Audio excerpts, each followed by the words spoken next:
Hola a todos, bienvenidos al Árbol Rojo una vez más. El vídeo de hoy es largo, pero es imprescindible.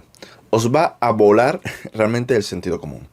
Quizá tengáis que verlo en 2 veces o en 3, y una vez que hayáis terminado, repetirlo, porque doy información de esas que pueden cambiar realmente vuestro mundo, vuestra forma de pensar, el lugar donde la lógica se va al garete.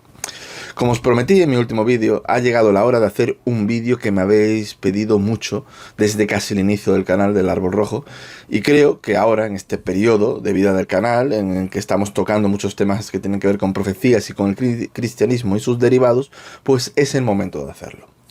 Las profecías que tienen que ver con Jesús de Nazaret. Y quedaos hasta el final, porque en este vídeo vais a escuchar cosas que os va a estallar la cabeza, y voy a dejar una de las más sorprendentes cuestiones para el final. Tenéis que disculparme por haber tardado un poco en sacarlo. Podría haberlo hecho hace ya un par de semanas en un vídeo corto, con una grabación simple, poniéndolas por encima, poco menos que de memoria, y hubiese estado bien. Pero creo que si algo quiero destacar de este canal es por dar la información con los más detalles, de forma más detallada y rigurosa. Y he estado recopilando información, empapándome de textos y lecturas para facilitaros la mejor información posible. Creo, honestamente, que no vais a encontrar de este tema mejor información en internet que en este vídeo. Porque si bien es cierto que en ciertas páginas cristianas este tema lo tratan durante horas y horas, una a una, he de decir que estos trabajos, aunque algunos son realmente buenos, pero pecan de falta de rigurosidad y de sentido crítico, porque quieren que todas las que presentan, las profecías que presentan, pues sean ciertas y no las discuten. También han tragado con cierta información que en ciertas ocasiones no es cierta. He descubierto alguna afirmación sobre tal profecía que los judíos reconocen, y al ir a la fuente judía, pues no era verdad. No las comprobaban, y hay que ser objetivo y decir que alguna de las más de 300 profecías que dicen los cristianos que cumplió, pues son simplemente buscar entre todos los libros del Antiguo Testamento alguna frase que encaje con algo de la información de Jesús y lo toman como una profecía. Tienen más credibilidad los casos pues, en la que los sabios judíos ya lo consideraban así antes de la aparición de Jesús. Por otro lado, las mal llamadas páginas escépticas, más bien anticristianas, que he visto y que han tratado este tema de las profecías, y aquí también meto a las judías, pues hacen un trabajo de que en lo que más destaca es la deshonestidad intelectual, la pereza extrema y la omisión deliberada de información, la tergiversación, cuando no directamente la mentira. Así que acompañadme en este viaje crítico, pero asombroso, de quien sin ser cristiano sí tiene un interés genuino, pero objetivo por estas cuestiones, pero que reconozco abiertamente que desafían la razón y son todo un reto intelectual. Los cristianos, en todas sus versiones, también los mormones, los musulmanes, los judíos mesiánicos, creen que Yeshua de Nazaret era o es el Mesías, el ser prometido que cambiaría la historia de un modo u otro. Incluso algunas ramas del hinduismo, obviamente influenciadas por el cristianismo o el islam, consideran a Jesús ese ser, una encarnación del dios Vishnu. No cabe duda que cambió la historia. Su influencia es indiscutiblemente la mayor de todos los miles de millones de seres humanos que han pisado este mundo. La cuestión es, ¿lo toca realmente lo sobrenatural? ¿Se anunció su llegada? ¿Fue el ser que anunciaron los videntes y profetas que tenían que llegar? ¿Y qué realidad hay en esto? Para saberlo debemos analizar las profecías que se cumplen en él y las que no. Según los cristianos y judíos mesiánicos, en Jesús se cumplen más de 300 profecías contenidas en los antiguos libros del Tanaj o Antiguo Testamento, de la Biblia. Según los judíos que no creen en Jesús, que son la mayoría, pues no cumple con los requisitos que ellos exigen. Sin ser cristiano ni judío, pues acompañadme a analizar de estas desde un punto de vista racionalista y concluyamos después. Las profecías podríamos dividirlo en 5 tipos, que serían aquellas que son indiscutibles, es decir, que son claras y evidentes, aquellas que son autocumplidas, es decir, cumplidas a propósito, o que también aquellas que no podemos tener claro si algo es únicamente afirmado por sus seguidores y quizá manipulado, aquellas que están también cogidas por los pelos, y aquellas que no cumplió según los judíos. Y finalmente, Hay una que está fuera de la Biblia, que es posterior y que tiene un carácter científico y que es asombrosa. De la que ya hablé una vez en el canal hace años, los seguidores más viejos del canal la recordarán, y de la que voy a dar en esta ocasión más información. Primero, y las más importantes, pues serían, digamos, las profecías incuestionables. Y la primera sería, sin duda, la profecía de las 70 semanas de Daniel. Esta profecía es la más increíble de todas, a mi entender. No voy a detenerme demasiado en ella, el tiempo que merecería, porque para eso tenéis el vídeo de Daniel, rey de los profetas, en el canal y en la lista de reproducción de las profecías. Pero en resumen, el autor del libro, sea Daniel en el siglo VI a.C. o quien fuese, pero con siglos de antelación, pues nos da el año exacto en el que tenía que aparecer el Mesías. Pero no solo eso, adelanta la reconstrucción de Jerusalén y del templo, la aparición del Mesías, que se le daría muerte, algo sorprendente que afirme eso, porque se supone que según los judíos tenía que conquistar el mundo, que luego se eliminaría el continuo sacrificio del templo y que éste sería destruido por un príncipe extranjero. A ver, acierta la reconstrucción del templo de Jerusalén y del templo, que habían sido destruidos por Nabucodonosor, por los babilónicos. Cumplido. El año que da para la aparición del Mesías es entre el año 26 y el año 27, que es exactamente el año en el que Jesús de Nazaret empieza su predicación, su vida pública, que lo sabemos por el libro de Lucas y los datos históricos de los gobiernos de Augusto y Tiberio. Exactamente en ese momento no hay ningún otro personaje que se considerase el Mesías y que aparezca en esos años, absolutamente ningún otro.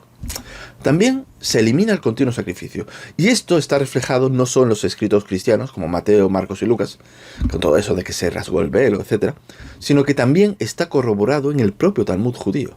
Y esto es algo que posiblemente muchos no sepáis, pero en Yoma 39b y en Gittin 56a, el Talmud señala que desde 40 años antes de la destrucción del templo, es decir, en el año 30, recordad que Jesús murió en el 7 de abril del año 30 y el templo se destruyó en el año 70, pues que se había dejado de hacer sacrificios en el templo. Pero no explican bien el por qué, lo que es muy raro. Te hablan de que la puerta se abría sola, que el cordón escarlata no se volvía blanco, que la menorá se apagaba, pero no el motivo concreto por el cual el sacrificio ya no fuese válido o no se hiciese. En Gittin 56a habla del rabino Zadok, que observó ayuno durante 40 años, rezando para que Jerusalén no fuese destruida. Quedó tan demacrado por ayuno que cuando comía algo era visible desde el exterior de su cuerpo. Los judíos de los siglos posteriores consideraron que la eliminación del sacrificio era un presagio de la destrucción del templo. Pero bueno, me fui por las ramas. Perdonad. Daniel, como digo, también acierta con la destrucción del templo por un príncipe extranjero. Tito destruyó el templo siendo ya princeps desde el año anterior en el que su padre Vespasiano había sido proclamado emperador. En conclusión, esta profecía de las 70 semanas es simplemente increíble. Imposible, pero cierta. La segunda profecía que yo considero incuestionable es la de Isaías 53. En el vídeo anterior y los comentarios del vídeo, pues tenéis la prueba que quien no conoce el texto tiene clarísimo que Isaías hace una descripción de Jesús.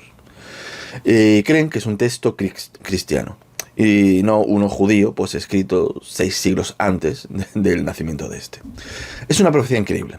Y la excusa judía de que Isaías se refiere al pueblo judío es insostenible realmente, porque claramente el pueblo de Israel en ese contexto es el que es mencionado como nosotros y no él. Los judíos modernos intentan argumentar que Daniel pone como nosotros a los reyes de otras naciones.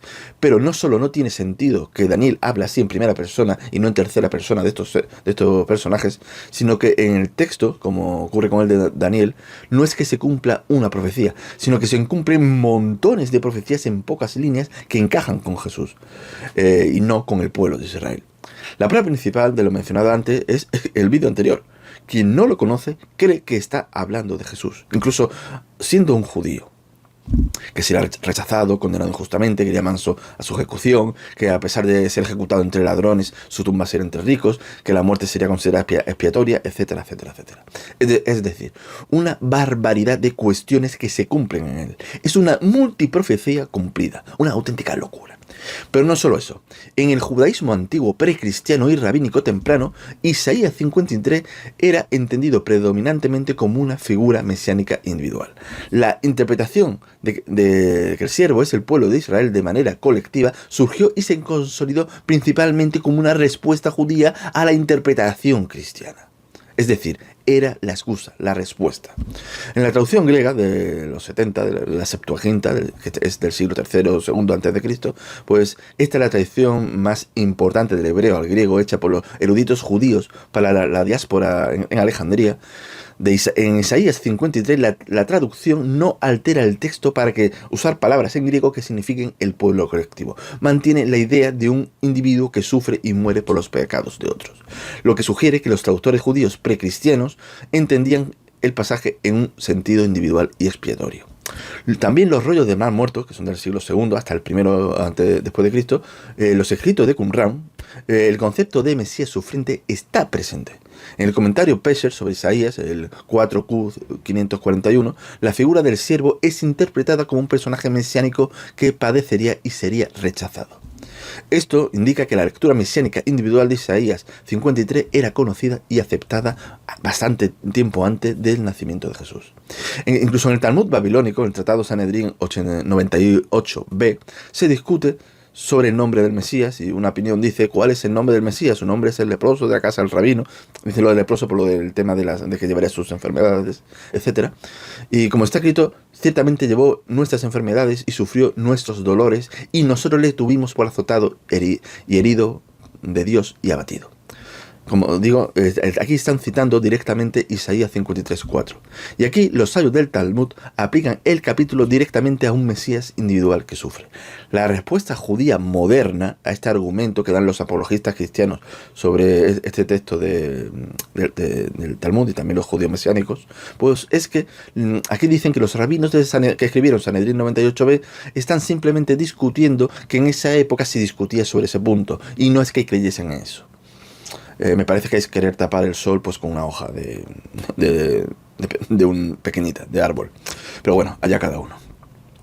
Otra tercera profecía cumplida y que es increíble es la contenida en Génesis 49:10, que dice: no será quitado el cetro de Judá ni el legislador entre sus pies hasta que venga Silo, y a él se le congregarán los pueblos.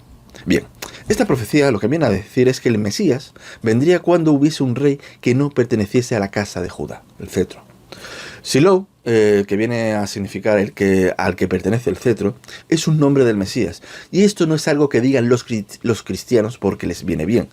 Ya con autores primitivos, digamos como Eusebio de Cesarea, Agustín de Hipona, Eusebio Jerónimo, más conocido como San Jerónimo, sino que, aparte de estos autores cristianos antiguos, los propios judíos dicen en fuentes antiquísimas, como puede ser el Targum Onkelos, que es del siglo I, el Targum de Jerusalén, que ambos identifican a Shiloh con el Mesías. O el Midrash Rabat sobre Génesis, que dice: el cetro no se apartará de Judá hasta que venga el Mesías, el hijo de David, que heredará el reino. Incluso fuentes judías modernas, como Brand Driver and Braggs, en Hebreo Lexicon, o la Enciclopedia Judía de 1906, en su artículo Shiloh, reconoce que es una interpretación mesiánica que es la tradicional y más antigua de la exégesis rabínica. Ok, pues dejando claro que Shiloh es un sinónimo de Mesías, en toda la historia de Israel, desde que cuando ha estado gobernada por una monarquía, solo en una ocasión, el rey no era judío, descendiente de David, de la casa de Judá. Y fue cuando Roma nombró a Herodes el Grande, que era un idumeo, descendiente de Esau y no de Jacob, como rey de Judea. Esto fue en el año 37 a.C. y gobernó hasta el año 4 a.C.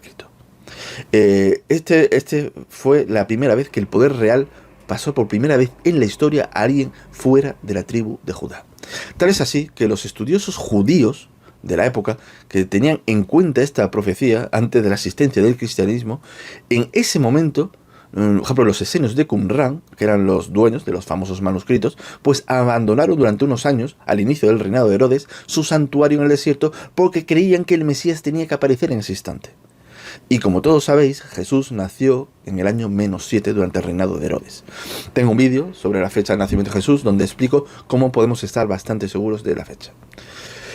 Esta profecía que se cumple fue escrita más de 1500 años antes del nacimiento de Jesús, abarcando un periodo de 3300 años que únicamente se refería a un periodo de 33 años, que es el periodo en el que gobernó Herodes, en el cual se produce el nacimiento de solo un candidato a Mesías en ese tiempo, y ese es Jesús. En esta fecha también es cierto que estaría el rebelde Judas el Galileo, pero a este nunca se le consideró el Mesías, por lo cual esto es simplemente impresionante. Más profecías, pues tenemos, por ejemplo, el del libro de Zacarías, 12:10, que dice: y derramé sobre la casa de David y sobre los habitantes de Jerusalén espíritu de gracia y de súplica. Y mirarán a mí, a quien traspasaron, y llorarán como se llora por el hijo unigénito, afligiéndose como quien se aflige por el primogénito. Yo esta la considero realmente de un nivel por debajo. Hoy existe una discusión entre los judíos y los cristianos si Zacarías se refiere o no al Mesías. Los primeros dicen evidentemente que no, y los segundos que sí, porque ellos ven una referencia muy clara a Jesús que fue traspasado por el costado. Sin embargo, en la antigüedad los judíos sí daban por sentado que se refería al Mesías, concretamente al Mesías ben José, el Mesías pacífico que vendría antes del Mesías ben David, que sería el triunfante. Por ejemplo, en el Talmud de Babilonia, en el Sukkot 52a, mencionan al Mesías en este pasaje, aunque tampoco lo dicen explícitamente que se refiere a él. Más bien aceptan que Zacarías habla de la época mesiánica. Otra profecía, pues sería la del Salmo 34, que dice: Él guarda todos sus huesos, ni uno de ellos será quebrado. En la Pascua judía hay que entender que el cordero, el símbolo del Redentor, debía comerse sin quebrársele los huesos. Para los cristianos, en el Evangelio de Juan se ve cumplida literalmente esta profecía cuando Jesús muere sin que le rompan las piernas, mientras a los otros crucificados sí, que era lo habitual cuando se quería acelerar la muerte por asfixia en la cruz. Que no le rompieran los huesos, en un caso así, pues es una anomalía, pero se dio porque en el momento en que iban a partirle las piernas, Jesús ya estaba muerto. Era tanto el castigo al que había sido sometido anteriormente, pues que su cuerpo murió realmente bastante rápido porque estaba muy débil para lo que era esta clase de ejecución. Porque no hay que olvidar que a Jesús se le aplicaron dos condenas. Por un lado, la tortura y luego el colgarlo en la cruz. Cuando lo crucificaron simplemente estaba ya hecho polvo. Tuvo que ser algo parecido, realmente, aunque con bastantes matices, a lo que vemos en la película de La Pasión de Cristo de Mel Gibson. Os recuerdo que tenemos un vídeo en el canal analizando esta película desde un punto de vista histórico. Bien, pues aunque el judaísmo moderno no aplica abiertamente este salmo al Mesías, sus propias tradiciones lo relacionan con el justo Redentor y con el Cordero de la Redención, ambos símbolos mesiánicos. En el Midrash Tehillim te habla de que este texto con el justo, y en el mismo Midrash lo equipara con el Mesías sufriente. En Éxodo 12:46, que es donde se establece que el Cordero Pascual no debe quebrarse ningún hueso, y la literatura rabínica como el Targum Jonathan o el Pesikta Rabati 36, que es un Midrash homélico del siglo IX, pues se menciona que en la redención Israel será protegido como el cordero cuya osamenta no fue quebrada, haciendo un paralelismo con el Mesías. También el famoso rabino David Kimhi, más conocido como Radak, que vivió entre los siglos XII y XIII, reconoce el tono profético escatológico del Salmo 34, que puede aplicarse al justo al final que Dios pues librará. Ergo, la posición cristiana de considerar este texto como una profecía mesiánica está justificada también desde fuera del cristianismo, y por lo tanto pues se le puede considerar una buena profecía cumplida por Jesús, no extraordinaria, pero sí buena. Ahora, otra supuesta profecía bastante interesante, pero que también, como digo, la considero también de un rango menor que las primeras. Os hablo del Salmo 22. Salmo 22 hoy día. 21 en los textos griegos antiguos, digamos, en el que los salmos 10 y 11 pues estaban fusionados. Por lo que si alguno lee algún escritor antiguo como Orígenes, hablando del Salmo 21, que sepa que se refiere a este Salmo 22, que hoy en día pues se puede consultar pues, en cualquier Biblia cristiana o en la hebrea. Pues aquí tenemos otro texto que tiene montones de profecías cumplidas, y que hay que aclarar que este salmo, atribuido a David, los cristianos desde el principio pensaban que David habla de sí mismo y del futuro Mesías, una profecía doble, que el Mesías sería el descendiente de David. Y que también fue considerada así por algún rabino judío en la antigüedad, pero mínimo. De ahí que realmente se le pueda quizás dar menos importancia. Hay apologistas cristianos que mencionan, que son bastante mencionados en libros y en canales cristianos, que aseguran que los judíos también lo consideraban, haciendo lecturas muy personalistas de Sanedrín 98b, que personalmente creo que no se sostienen. Una vez que yo mismo he buscado las fuentes para confirmarlo, pues, por ejemplo, este Midrash habla explícitamente que creen que el Salmo se refiere a Esther y no al Mesías. Por lo que los cristianos que afirman y divulgan que los judíos consideran este Salmo una profecía mesiánica, pues aquí se están equivocando. Están divulgando que habrán confiado en otra fuente que lo afirmó, pero está mal. Pero olvidándonos de lo que creyesen los judíos, no se puede negar que este texto, si lo vemos como una profecía, es bastante impresionante. Y más porque es el salmo que Jesús está orando estando en la cruz, cuando empieza con el famoso Dios mío, ¿por qué me has abandonado? Está hablando de este salmo. Y en el texto encontramos cosas que realmente se pudieron considerar que se cumplieron, tales como, por ejemplo, que sería despreciado por el pueblo, que los judíos mayormente lo despreciarían tras su muerte, que nacería de mujer. Esto, que puede parecer algo obvio, pues, pero que una figura redentora o salvadora de una religión que nazca de una mujer no es algo tan habitual. Thor o Balder, por ejemplo, nacieron de una diosa, Odín nace de una giganta, Mitra nace de una roca, Atenea nace de la cabeza de Zeus, Afrodita de la espuma de mar, Dionisio del muslo de Zeus, Ra del océano primigenio o del loto, según la versión, Quetzalcóatl del soplo divino, Agni del fuego, del agua o de la fricción de dos maderas, Fuxi nace del rayo, Purusha no nació, simplemente existe, y podríamos seguir y seguir. Por lo que, como digo, que el Mesías judío nazca de una mujer, por evidente que pueda parecer, pues no lo tiene por qué en un contexto religioso. En un momento, en el Salmo que está escribiendo de forma alegórica su ejecución, pues hace dos cosas interesantes. Por un lado, vuelve a hacer mención de lo de los huesos, como en el Salmo 34 que ya hemos visto. Pero también dice que le perforaron u horadaron sus manos y pies. Y esto es muy, muy interesante por un motivo. Da igual el rango de la época que tomemos, que los historiadores colocan esta escritura de este Salmo, en cualquiera de esas épocas, que va entre los siglos 11 y 10 antes de nuestra era, ni en la zona de Israel, ni en Siria, ni Libia, ni en ninguna zona de esa región se ejecutaba, había ningún método de ejecución en el que se perforasen las manos y los pies.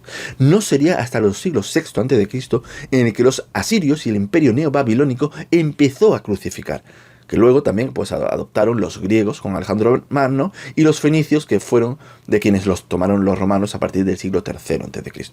Es decir, que en el Salmo se describe un hecho que se produce en la ejecución de Jesús 500 años antes que se conociese esta forma de ejecución, lo que es bastante sorprendente. El Salmo no termina con eso, sino que describe cómo sus ejecutores se reparten sus prendas y echan a suerte su ropón. Y esto es exactamente lo que se describe en los evangelios, que se repartieron los soldados sus prendas, menos la túnica, que era de una pieza y por tanto era valiosa, y en vez de rasgar y romperla, pues lo que hicieron es que se la jugaron a suertes. Luego el Salmo pues da a entender que resucitaría y que su palabra sería proclamada a las naciones y en todo el mundo en las generaciones venideras. No dice que sería glorificado por Israel, que sería lo lógico en un texto hebreo, sino todo lo contrario, sino que sería rechazado por Israel y glorificado por todos los demás. Y eso hay que reconocer que es bastante sorprendente. Siguiendo con profecías algo menores o una autocumplida, nos encontramos por ejemplo con Zacarías 9:9.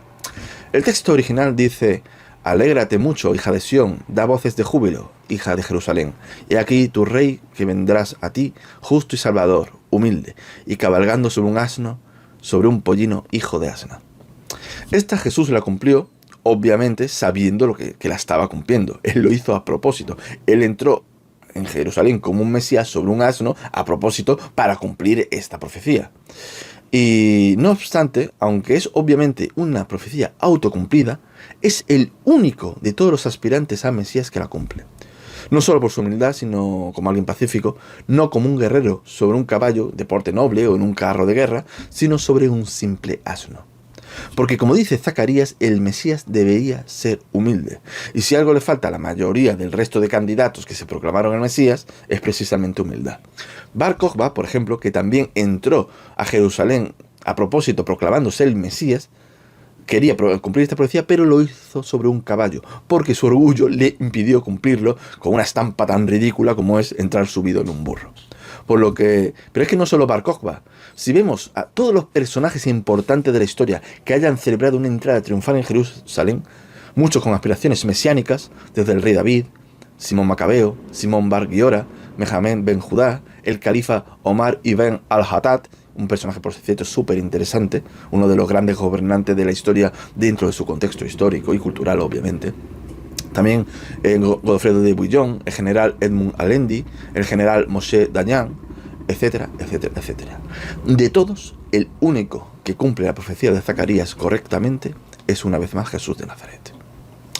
Otra profecía cumplida, la contenida es en Miqueas 5.2, que dice: pero tú, Belén Efrata, pequeña para estar entre los millares de Judá, de ti me saldrá el que será gobernante de Israel.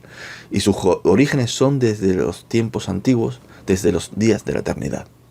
Esta profecía es muy interesante porque a la pregunta de si los judíos consideraban una profecía mesiánica es un sí rotundo. O sea, antes del cristianismo, los judíos tenían muy claro que esto era una profecía mesiánica. Lo vemos, por ejemplo, en el Targum de Jonatán sobre los profetas, que es, como dije antes, ya desde un siglo antes de Cristo, que recoge tradiciones antiguas y traduce Miqueas 5.1 de la siguiente manera: y tú, Belén Efrata, eres demasiado pequeña para estar entre los miles de la casa de Judá. De ti me saldrá el Mesías para gobernar en Israel, cuyo nombre ha sido dicho desde la antigüedad, desde los días de la eternidad.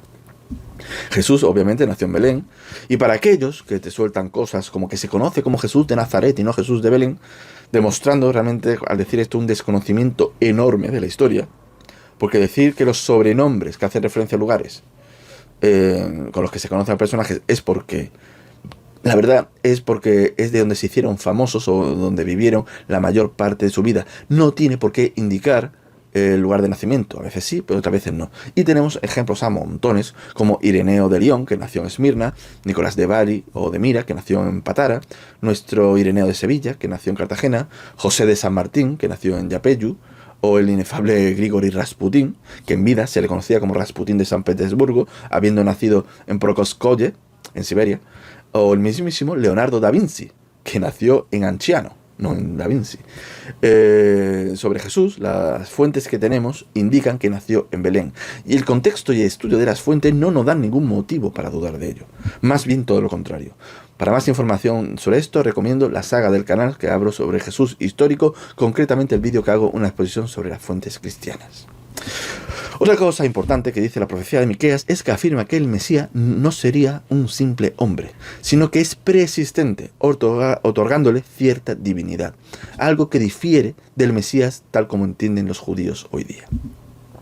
En Isaías, pues tenemos otra profecía más que se cumple y es muy interesante, concretamente en Isaías 43, que dice: la voz que clama en el desierto, preparad el camino a Jehová, enderezad calzada en la soledad a nuestro Dios. Es muy interesante, tanto desde un punto de vista judío como desde el punto de vista cristiano, porque los judíos interpretan que es una profecía doble, que por un lado se había cumplido ya con el edicto de Ciro el Grande, que permitió a los judíos regresar a Jerusalén y reconstruir el templo, que dice Dios abrió un camino en el desierto para permitir su retorno, y por otro lado la consideraban escatológica. La voz es el pregonero que anuncia la redención final que será llevada a cabo por Dios. Es decir, no la consideraban como un anuncio del Mesías humano, sino del Dios mismo. Esto lo vemos, por ejemplo, en los escritos de la comunidad de los rollos del Mar Muerto, en la regla de comunidad 1QS, que se ve que los esenios de Qumran pues, se consideraban a sí mismos como la voz que clamaba en el desierto. Ellos estaban en el desierto y ellos se consideraban esa voz que anunciaba la llegada de Dios. En Jesús se cumple esta profecía de forma perfecta gracias a Juan el Bautista, personaje que es mencionado también por Flavio Josefo en Antigüedades Judías, en su libro 18, capítulo 5, 2, que era la voz que clamaba en el desierto y por su propia identificación como hijo de Dios y Dios mismo. Más profecías. Isaías 9. Como digo, Isaías es que está lleno. En ella encontramos afirmaciones como una gran luz que llegaría de Galilea para iluminar la oscuridad, que hará que mucha gente se le una, que quebraría el pesado yugo que somete al pueblo y el cetro de su opresor. que en momentos de aflicción les sería concedido un niño que sería llamado admirable, consejero, Dios fuerte, Padre eterno y príncipe de la paz, que tendrá un gran imperio de paz sin límite.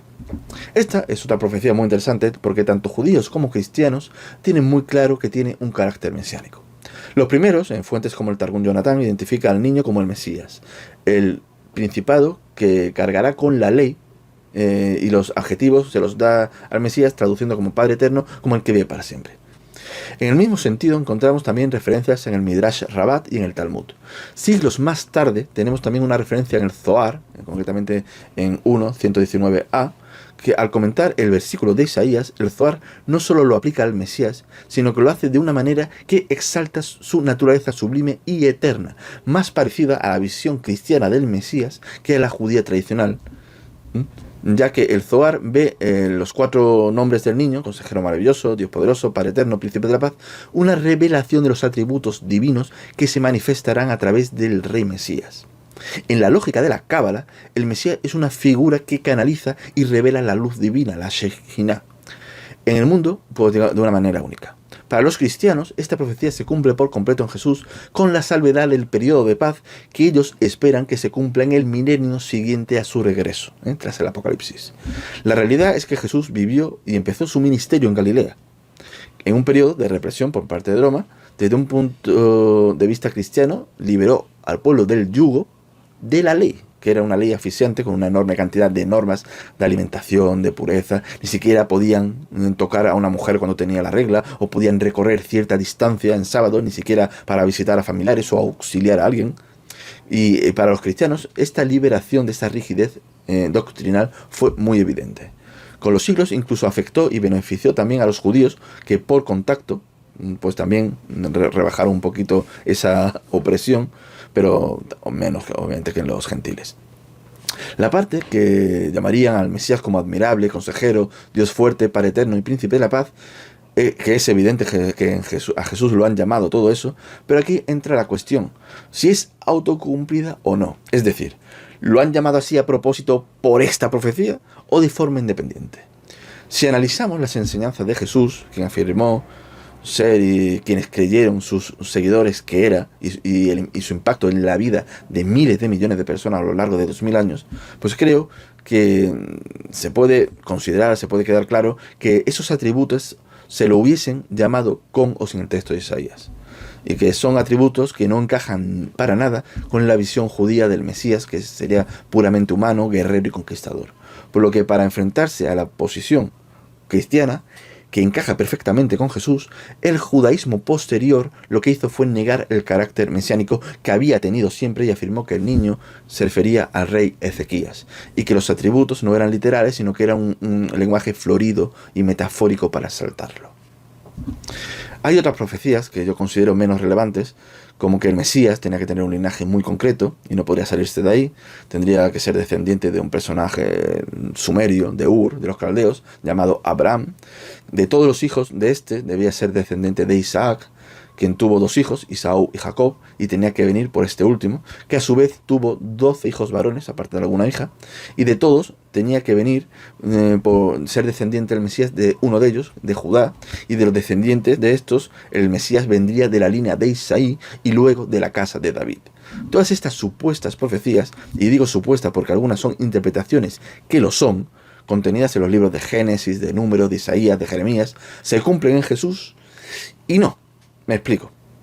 Para los cristianos que defienden el nacimiento virginal de Jesús, existe cierto problema. Que los judíos que no creen en Jesús argumentan, porque si bien Jesús las cumpliría desde un punto de vista legal, porque José adopta a Jesús como hijo, no lo harían desde un punto de vista de sangre. Me explico. El argumento cristiano dice que José, que era descendiente de David, según Mateo 1, Lucas 3, que trazan su genealogía, pues al reconocer a Jesús y darle su nombre, le confirmó la legitimidad davídica por la vía legal. En la cultura judía, la adopción y el reconocimiento legal confería derechos hereditarios completos. Por lo tanto, Jesús, hijo de José, era legalmente un hijo de David. Pero el contraargumento judío, que según la ley judía, la halajá, la descendencia tribal y davídica se transmite estrictamente por línea paterna biológica. Un padre que no es genitor no transmite la línea tribal. Por eso, desde la perspectiva judía tradicional, si José no era el padre biológico, Jesús no podría reclamar el trono de David, independientemente de la genealogía de José.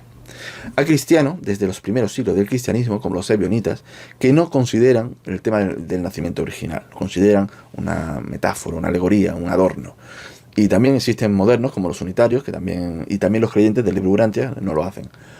Además de que estos consideran, estos últimos, los del creyente del libro Urantia, pues tan válida la descendencia paterna como la materna, lo que es lógico, digamos, biológicamente hablando. En el libro Urantia quiero aclarar que quien sería descendiente por sangre de David sería María, y José lo sería legalmente.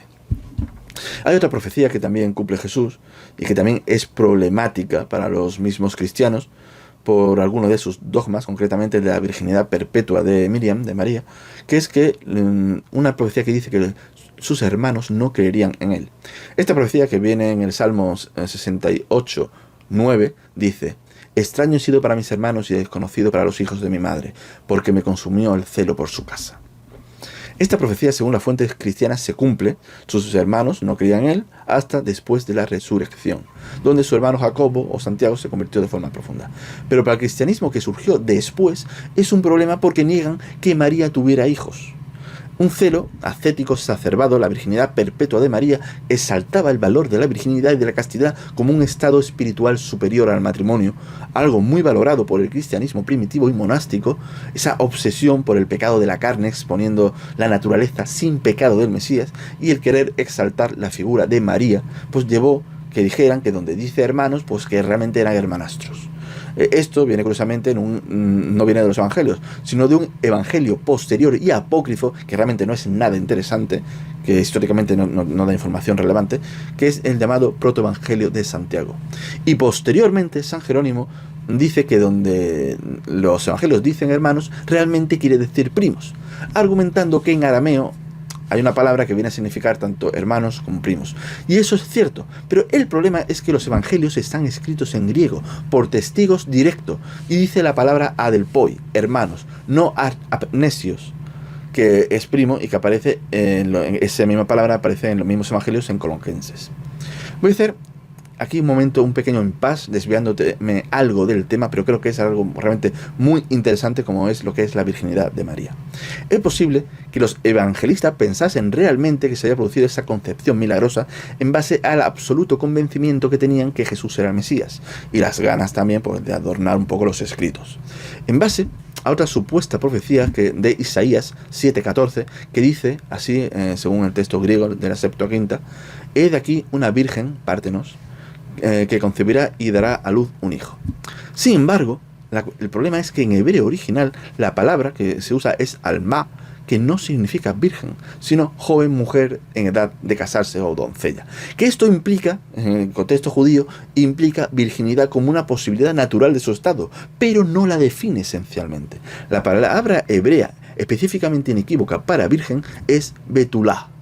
Si el profeta hubiese querido transmitir la idea de un nacimiento milagroso a una virgen, los estudiosos judíos argumentan que habría usado esta palabra, betulá, y no alma. Por lo que nos encontramos que desde un punto de vista judío, curiosamente Jesús sí cumpliría esa supuesta profecía de los hermanos, porque no tendría que nacer de una virgen. Pero desde un punto de vista cristiano mayoritario no la cumple. De todos modos, esta supuesta profecía doble de Isaías está bastante cogida por los pelos para considerarla como una profecía. Después, el tema de la virginidad perpetua a los cristianos se les complica aún más, porque para sostenerla, los cristianos que la defienden tienen que comerse parte de su propio texto sagrado. Concretamente, Mateo 1:25, que dice: y no la conoció, José a María, hasta que dio a luz a su hijo primogénito y le puso por nombre Jesús. Este versículo, que ha sido literalmente removido de algunas versiones modernas del Nuevo Testamento, indica claramente dos cosas. La primera es que, aunque aquí el evangelista esté narrando la concepción sobrenatural de Jesús, una vez nacido, da por sentado que José y María tuvieron relaciones sexuales normales. Y no solo eso, sino que usa la palabra primogénito, no unigénito, por lo que aclara que fue el hermano mayor de los hijos de María. Lo explico de forma un poco más técnica. El evangelista usa hasta, en griego eos, que en lenguaje común esta partícula implica que la acción negada, no la conoció, cambió después del punto de referencia, que es dar a luz. Por ejemplo, si digo, no comí hasta las 3 de la tarde, pues significaría que a las 3 de la tarde empecé a comer. Pues la lectura natural es que José y María tuvieron relaciones conyugales después del nacimiento de Jesús. Después, primogénito, en griego, prototokon, esta palabra no solo implica el primero, sino que lleva implícita la expectativa de que habrá segundos. Su uso común presupone una sucesión. Si Jesús hubiese sido el hijo único, el término hubiese sido unigénito, en griego, monógenes, por lo que se usa para describir su relación con Dios Padre, como en Juan 3:16. La verdad es que hay muchas otras profecías, como que haría milagros, como dar la vista a los ciegos o el oído a los sordos. Esto está en Isaías 35. Aquí los judíos, como el Talmud Sanedrín 91b o Maimónides en su libro Ley de Reyes en 11:4, afirman que se refiere a la época mesiánica futura y que esos milagros son alegóricos. Los cristianos, cuando el texto menciona a Dios, lo consideran al propio Jesús e interpretan de forma literal que hizo curaciones milagrosas. En principio, los primeros cristianos fueron testigos de esas curaciones. Otra más es que el Mesías usaría parábolas. Esto está en el Salmo 78:2, que en el caso de los judíos no la han aplicado nunca al Mesías. Los cristianos sí, porque Jesús usaba enseñando por parábolas de forma brillante. Y podríamos seguir y seguir durante una hora más, pero es suficiente. Es evidente que en Jesús se cumplen profecías a patadas. Y no solo que los cristianos las considerasen así, sino que la mayoría de ellas, que no son explícitamente una profecía como la de las 70 semanas de Daniel, también los judíos las consideraban como profecías mesiánicas. Dicho esto, es evidente que los judíos rechazaron a Jesús como el Mesías, como se suponía que tenía que pasar, dicho sea de paso, pero la mayoría de sus descendientes han luchado con auténtico vigor y fanatismo contra la candidatura a Mesías de Jesús, al punto de llegar a considerarlo como uno de los 3 peores seres humanos de la historia.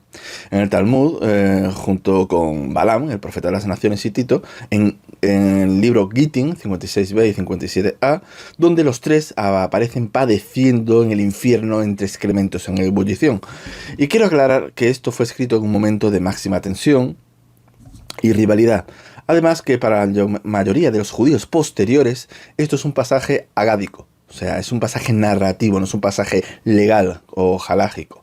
Representa la opinión de algunos rabinos en un contexto histórico muy específico. No representa la totalidad del pensamiento judío sobre Jesús y ciertamente no es un foco de la fe o de la práctica judía moderna. Para los más exaltados sí, pero, como digo, son minoría. Pero la cuestión es que ha habido decenas de aspirantes a Mesías y algunos han sido realmente nefastos o llevaron a Israel a la ruina, como Bar Kokhba, y no se les tiene esa inquina. O sea, Tito destruyó el templo, en Balaam se ponen todas las abominaciones posibles, por lo que poner en ese mismo cajón a alguien que hablaba de paz, aunque lo considerases un hereje, pues es una barbaridad. Y la razón es evidente, porque los eruditos judíos, que conocen bien los escritos en el fondo, saben que en base a las profecías existe la probabilidad que metiesen la pata hasta el fondo. Pero que por puro orgullo, para la mayoría es demasiado tarde para decir otra cosa. Pero vamos a ver los argumentos proféticos que usan los judíos no mesiánicos para rechazar a Yeshua. Vamos a ver qué argumentan los judíos no mesiánicos y a analizar que en este rechazo judío hay que diferenciar la interpretación mesiánica que tenían los judíos antes del cristianismo y la que tenían después, porque algunos de estos argumentos los modificaron para alejarse de la interpretación cristiana a propósito, o sea, lo hicieron a propósito pues, para que no coincidiesen. Primero, el Mesías para los judíos debe traer la paz universal y el fin de la guerra. Eso es lo que interpretan de Isaías 2:4, Isaías 11:6 y 9 y de Miqueas 4:3. Por ejemplo, en Isaías 2:4 dice, y juzgará a las naciones y reprenderá a muchos pueblos y volverán sus espadas en rejas de arado y sus lanzas en hoces. No alzará espada nación contra nación ni se adiestrarán más para la guerra. Esto no ha ocurrido, evidentemente, y tanto judíos como cristianos lo consideran mesiánico. Los primeros dicen que no lo cumplió y para los cristianos esto ocurrirá tras la segunda venida de Jesús y tras los acontecimientos pues, descritos en el libro del Apocalipsis de Juan. Segundo punto. El Mesías debe reunir a todos los judíos dispersos en el exilio, según ellos. Esto lo ven en Isaías 11:11 y 12, en Jeremías 23:7 y 8 y en Ezequiel 37:21 a 22. Él alzará estandarte de las naciones y reunirá a los desterrados de Israel. 3. El Mesías debe reconstruir el templo de Jerusalén. Esto es por Ezequiel 37, del 26 al 28, Zacarías 6, del 12 al 13. Él edificará el templo del Señor y llevará la gloria. 4. El Mesías debe hacer que todos los pueblos adoren al único Dios. Esto lo toman o lo interpretan de Isaías 2, del 2 al 3, y de Zacarías 14, 9. Y el Señor será rey sobre toda la tierra, y aquel día el Señor será uno, y uno su nombre. Es decir, que el Mesías debería, según su interpretación, imponer la religión judía. No sé lo que dice exactamente el texto, pero es lo que ellos interpretan. 5. El Mesías debe ser descendiente directo del rey David por línea paterna. En 2 de Samuel 7:12, en Jeremías 23, 5:6 y en Isaías 11:1. Brotará un nuevo tronco de Isaí. Bueno, esto ya lo hemos visto. Ellos buscan la filiación biológica, por lo que chocaría con la concepción virginal, como ya vimos antes, y no vamos a repetirnos. 6. Ellos dicen que el Mesías no debe morir antes de cumplir su misión. Esto lo hacen obviando a Daniel y cambiando la interpretación precristiana de Isaías. El Mesías debía vivir para reinar, no morir antes de instaurar el reino. 7. Los judíos opinan que lo que es la teología sobre su naturaleza divina, que contradice el monoteísmo puro. Eso es lo que dicen, que la teología de Jesús pues contradice el monoteísmo al declararse como hijo de Dios. 8. Características del Mesías. Este debe ser un guerrero, por lo que ellos interpretan de Isaías 11, del 1 al 4, un líder militar, por números, del 24, 17, conquistador de todas las naciones, por el Salmo 2, del 8 al 9, a las que aplastará y juzgará aplastando a sus líderes y con genocidios. O sea, el Mesías debería protagonizar genocidios a los gentiles. Esto lo interpretan del Salmo 110, del 5 al 6. Y también sería un rompedor de dientes, literalmente. Esto lo toman del Salmo 3, 7 y del Salmo 58, 6. Que ponga a Israel encima de todas las naciones y que todos los no judíos que sobrevivan al exterminio sean sometidos a los judíos. Cada judío tendría 2.800 siervos no judíos. Estaría genial si eres judío. Esto aparece en el Pesikta Rabati casi al final del capítulo 36. Aquí vamos a hacer una serie de reflexiones. Antes de la aparición y el posterior enfrentamiento con el cristianismo, las características que los judíos le daban al Mesías no eran estas. Tenía que aparecer tras la reunificación del pueblo de Israel y la reconstrucción del templo. Esto por Ezequiel 37, Zacarías 6. Y esto ya se había cumplido en esos momentos. Debía ser un gobernante justo y sabio, por Isaías 11 y Jeremías 23. Debía ser un líder militar que derrota a los enemigos de Israel. Ellos esperaban que el Mesías apareciese y expulsara a los romanos. Esto por Números 24, Salmos 2 y 72. Debería ser un restaurador de la justicia y de la observancia de la ley. Un establecedor de la paz universal después de haber vencido al resto de las naciones. Esto lo vemos en el libro, por ejemplo, Salmos de Salomón, del siglo I a.C., en el libro de Enoch, partes datadas entre el siglo II y el I a.C., y los manuscritos de Qumran, que están escritos, como sabéis, entre el siglo I, entre el siglo II a.C. y el siglo I después de Cristo. Bien. Segundo, después del cristianismo, cuando los seguidores de Yeshua comenzaron a predicar que Jesús era el Mesías, principalmente usando las profecías en sentido espiritual y redentor, el judaísmo tuvo que reaccionar y lo hizo reafirmando y delimitando su propia imagen del Mesías. En los siglos I y II después de Cristo, los rabinos posteriores a la destrucción del templo en el año 70 comenzaron a definir con más precisión qué debía cumplir el verdadero Mashiach ben David, alejándolo de Jesús lo más que pudieron. Esto se ve reflejado en textos como el Talmud de Babilonia, en el Sanedrín 98a, que ya lo hemos mencionado, y en el 99a. El debate sobre quién es el Mesías, cuándo vendrá y qué hará. Allí se enfatiza que el Mesías debe reconstruir el templo, reunir a los exiliados y traer la paz. Es una información que viene en el Talmud posterior, ya a la destrucción del templo. En los Midrashim posteriores, como por ejemplo el Pesikta Rabati, que lo hemos mencionado, el Bereshit Rabat, insisten en que el Mesías vivirá y reinará en la tierra, no morirá antes de hacerlo y que su llegada traerá la era de cumplimiento visible. Estos rasgos coincidían solo parcialmente con los antiguos, pero se endurecieron en respuestas a la predicación cristiana. el proceso de desasociación que llevaron a cabo. Con el paso del tiempo, los rabinos reinterpretaron los pasajes que los cristianos usaban, como Isaías 53, el Salmo 22, Zacarías 12:10, que ya lo hemos visto, para alejarlos de la posible identificación con Jesús, enfatizando su humanidad, por ejemplo.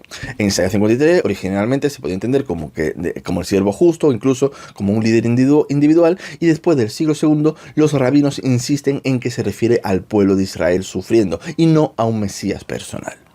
En otras palabras, el querer negar que Yeshua fuese el Mesías obligó a los rabinos a fijar límites interpretativos de manera que las escrituras no pudieran usarse como prueba de Jesús, y al mismo tiempo tuvieron que limitar el valor de las escrituras dando más importancia al Talmud, es decir, valorando más los comentarios de los rabinos antiguos de esa época sobre las escrituras que a las escrituras mismas, algo parecido a lo que pasó con los brahmanes en la primitiva religión hindú, que pusieron su opinión por encima de las escrituras, de los Vedas.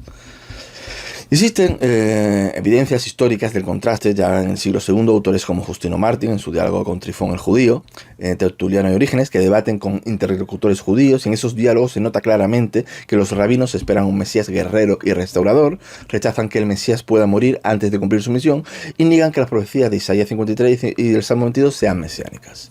Esto demuestra la línea divisoria que ya estaba trazada claramente sobre el 150 después de Cristo. Uno de los conflictos que surgieron eran las incompatibilidades entre las características del Mesías. No se puede ser un príncipe de paz y justo y un guerrero conquistador genocida al mismo tiempo. A poco que cualquiera que tenga dos dedos de frente te das cuenta de que es incompatible.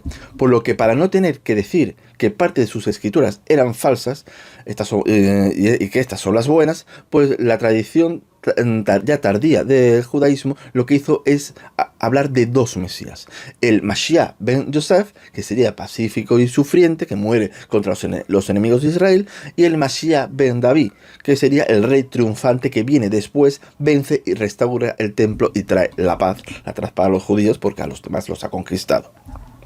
Y esta idea aparece, por ejemplo, en el Talmud, en Sukkah 52a, en la literatura apocalíptica, como 4 Esdras, 7 y 13, esa imagen del rompedor de dientes, que suele asociarse con el segundo, con el Ben David.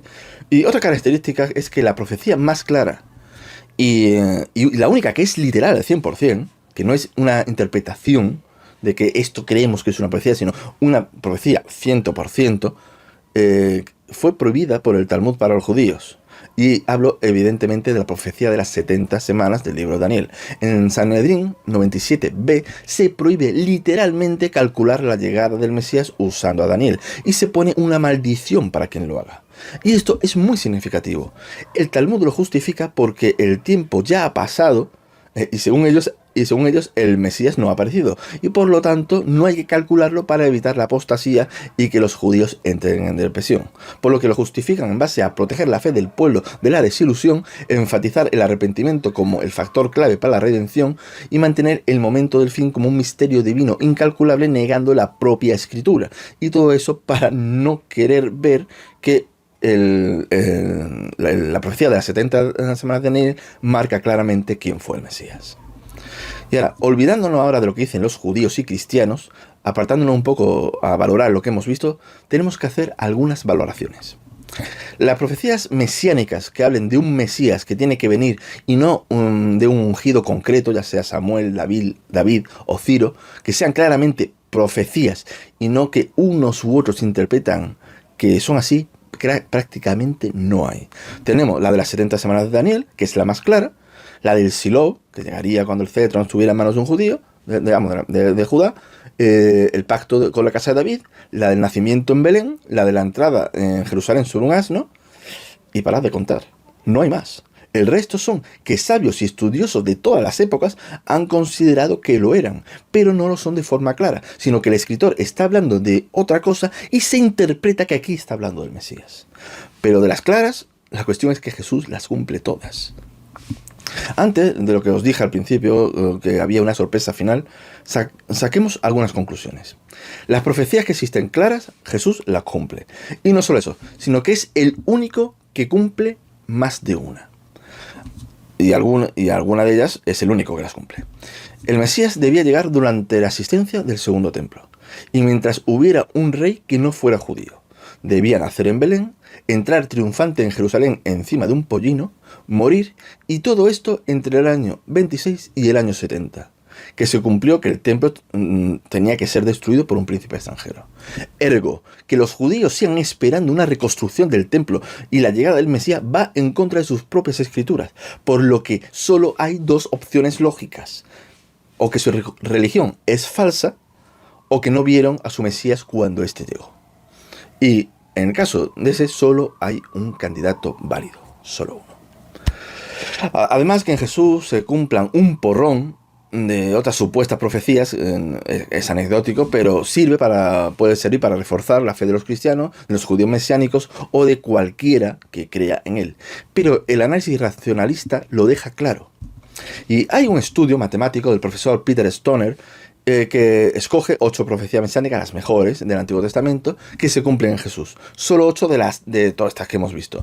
Y calcula las probabilidades individuales para que alguien cumpliese esas profecías por azar, por ejemplo, nacer en Belén, y luego multiplicó esas probabilidades entre sí para obtener la probabilidad de que una sola persona cumpliese las 8 por coincidencia.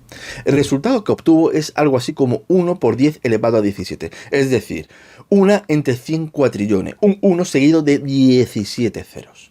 Para esas 8 profecías, y según le añadía más profecías, pues las probabilidades simplemente eran ya inimaginables. Y esto, dicho así, puede parecer una ocurrencia de un cristiano cualquiera, pero Stoner fue presidente del Departamento de Matemáticas y Astronomía de la Universidad de Pasadena hasta 1953 y presidente de la División de Ciencias de la Universidad de Westmont desde el 53 al 57. En 1944 publicó los resultados de su investigación en Science Speaks, Scientific Proof the Accuracy of Prophecy and the Bible. Perdonadme mi inglés. Su trabajo fue revisado y la afiliación científica americana le dio su sello de aprobación. Concretamente dijeron: el manuscrito de Science Speaks ha sido revisado cuidadosamente por un comité de miembros de la afiliación científica americana y por el consejo ejecutivo del mismo grupo, y han encontrado en general que es acertado y digno de confianza en lo que se refiere al material científico presentado. El análisis matemático incluido está basado en principios de probabilidad, los cuales son completamente sólidos, y el profesor Stoner ha aplicado esos principios de una manera apropiada y convincente. Yo, personalmente, no tengo el conocimiento estadístico para hacer una valoración de ese trabajo, pero sí me he servido de la inteligencia artificial para hacer algo parecido, solo con las más claras y evidentes, que son menos. La IA considera que es difícil valorar en números las probabilidades de que un suceso ocurra, por lo que le pedí que hiciera una valoración de mínimos, como si cada cosa fuese relativamente sencillo que pasara. Pero es que en cuanto sumamos varios de esos cumplimientos, la probabilidad es que se dispara a cifras absurdas. Simplemente que alguien cumpliera como lo hizo Jesús es simplemente imposible. No debería haber sucedido que hubiese una persona que cumpliese con esas profecías, con las claras. Por lo que la única explicación racional es que son profecías reales y Yeshua de Nazaret las cumplió. El vídeo se está alargando, lo sé, perdonadme, pero vamos a terminar con lo que os comenté al principio.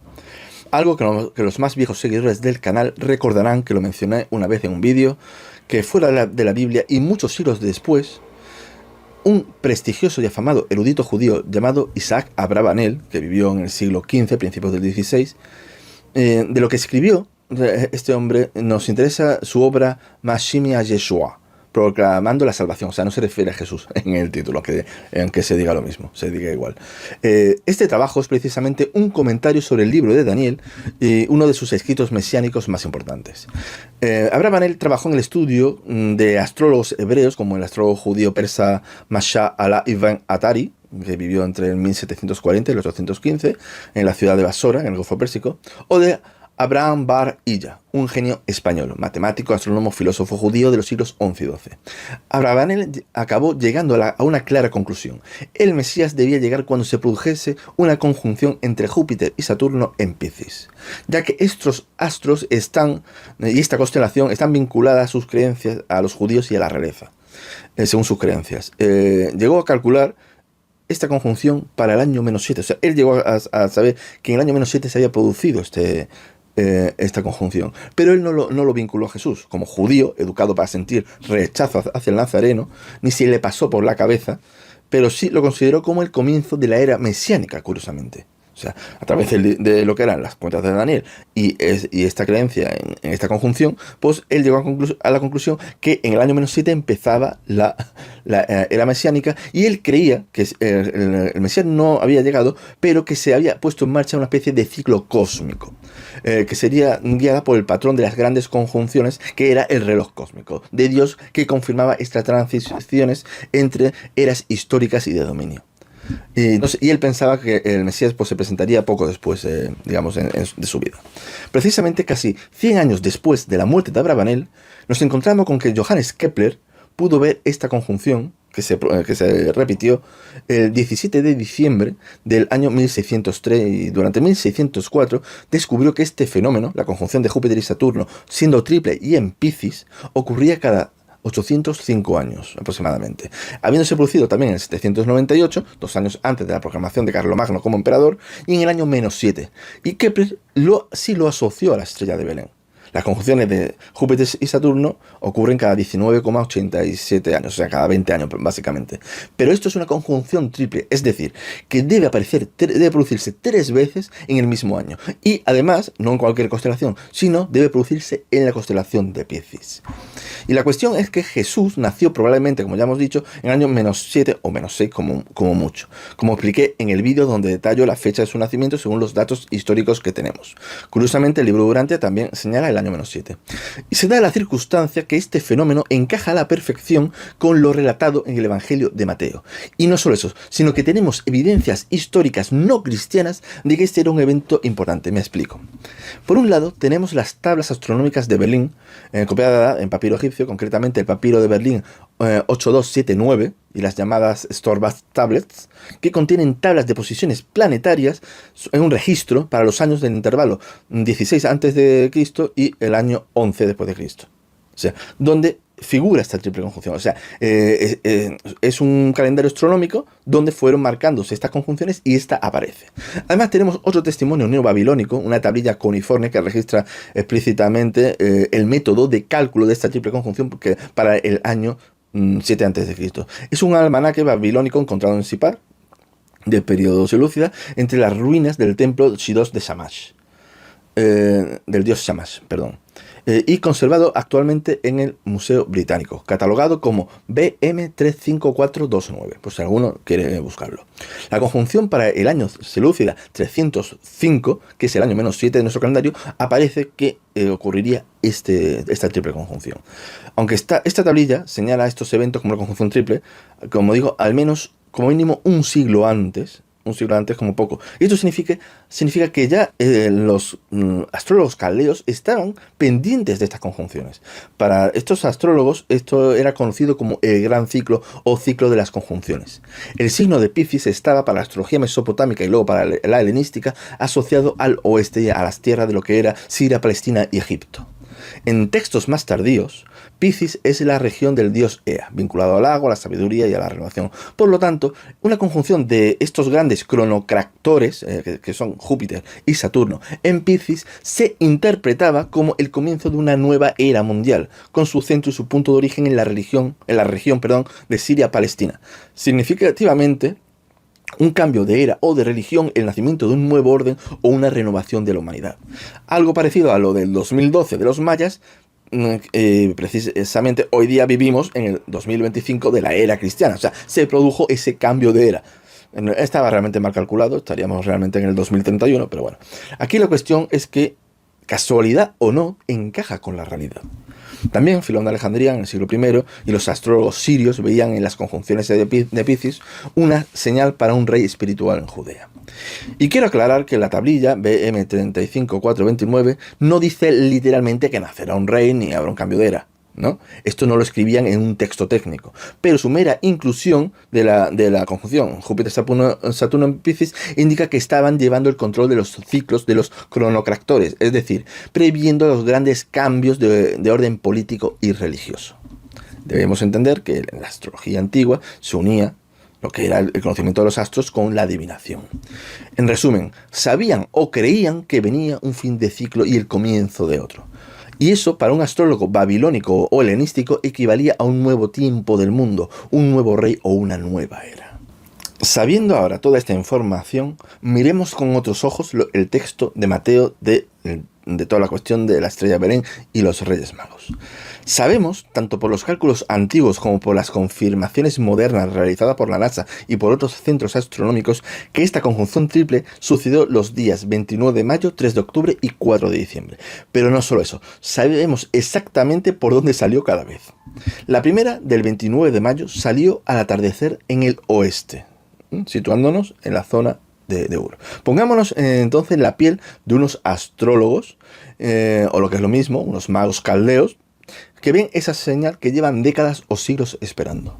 Preparan un viaje tardando unas semanas y parten desde Ur o desde cualquier ciudad de su territorio en una caravana por una ruta comercial en dirección oeste. En aquella época, la ciudad de conocimiento y sabiduría más importante de la otra región, de la región del oeste, era con diferencia Alejandría, por lo que pensarían que ese era el lugar apropiado para investigar. Unos 2.200 kilómetros atravesando el Éufrates medio, el desierto sirio, la costa levantina y el delta del Nilo.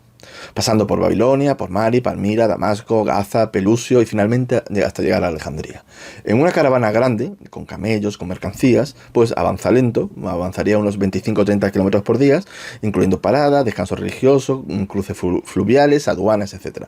Unos 3 meses y medio o 4 meses de viaje. Ahora, estando por allí indagando, el 3 de octubre se produce la segunda conjunción, justo antes del amanecer, en movimiento retrógrado en el este. Les está indicando por su posición y movimiento que deben regresar, que se han pasado de largo. Los magos hacen caso de estas señales celestes y vuelven a preparar el viaje para llegar a Jerusalén para aproximadamente finales de noviembre, principios de diciembre. Y se reúnen con el rey Herodes. Por ese nacimiento de un rey, relato completamente coherente con lo que sabemos de la astrología de los caldeos con ese suceso astronómico concreto. Herodes, tal como dice el Evangelio, consulta a sus sabios y le hablan de la profecía de Miqueas, que el Mesías debe nacer en Belén. Los magos nacen de la fortaleza de Herodes, ya anocheció, es el 4 de diciembre y van hacia Belén, que queda al sur de Jerusalén. Y en ese preciso instante ocurre la conjunción a medianoche en fase de culminación y en dirección sur. Exactamente la dirección que tienen que ir hacia Belén. El texto cristiano de Mateo dice que apareció el astro delante de ellos, que se suele traducir como estrella, pero la palabra griega empleada es astro, que se puede usar tanto para una estrella como para cualquier evento astronómico de esta clase. Bien, dice que les marcaba el camino. No, solo tenían que seguirlo, no porque se moviese como se suele interpretar, sino porque les indicaba la dirección hacia la que tenían que ir. O sea, sabemos, la ciencia nos dice que tenían que la conjunción la verían hacia el sur, y exactamente hacia el sur estaba Belén. Lo que conocemos de la conjunción, de las obras de suposición, de los tiempos de los viajes, en aquellos tiempos debían pasar meses porque Jesús nació en verano o principios de otoño, como vimos en el vídeo del nacimiento. Incluso los regalos, el oro, incienso y la mirra, los cristianos le dan un significado de que oro porque es rey, incienso porque es un dios y mirra porque es un hombre. Pero para un mago caldeo esas ofrendas son las que les hacían a su dios principal, Ahura Mazda. Implicaba la figura que representaba el cambio de era. Además, otro punto a favor del relato de los magos, para que sea cierto y no un adorno, es que no tiene sentido que inventasen esa historia en el Evangelio de Mateo, que precisamente iba dirigido a los judíos, porque en esa época los judíos despreciaban completamente la astrología.